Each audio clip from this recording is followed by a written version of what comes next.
নমস্কার বন্ধুরা, কেমন আছেন সবাই? আশা করি ভালো আছেন, আমিও ভালো আছি। 4444 স্পেলিং সমেত বাচ্চাকে খাতায় অতি সহজে লেখানোর পদ্ধতিটি আমি আপনাদের কাছে দেখাবো।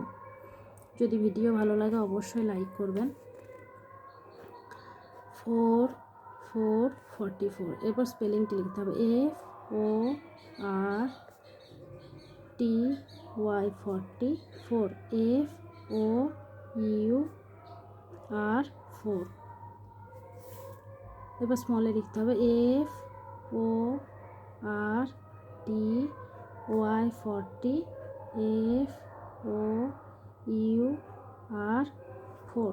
দেখুন, আমি ভিডিও যাতে না বড় হয় সে কারণে কিন্তু সব সময় বলি আমি একটা করে দিচ্ছি, আপনারা একটা করে দেবেন না, অনেক বেশি করে দেওয়ার চেষ্টা করবেন। যত অনুশীলন করবে বাচ্চা তত তাড়াতাড়ি শিখবে। আর অবশ্যই নাম্বার নেমটা শিখিয়ে দিতে হবে, কারণ বইয়ে যেভাবে থাকে সেভাবে লিখতে দিলে বাচ্চা পরে বুঝতে পারবে সংখ্যার পাশাপাশি এইটাও আমাকে শিখতে হবে, নইলে অনেক বাচ্চা কিন্তু পড়তে চায় না।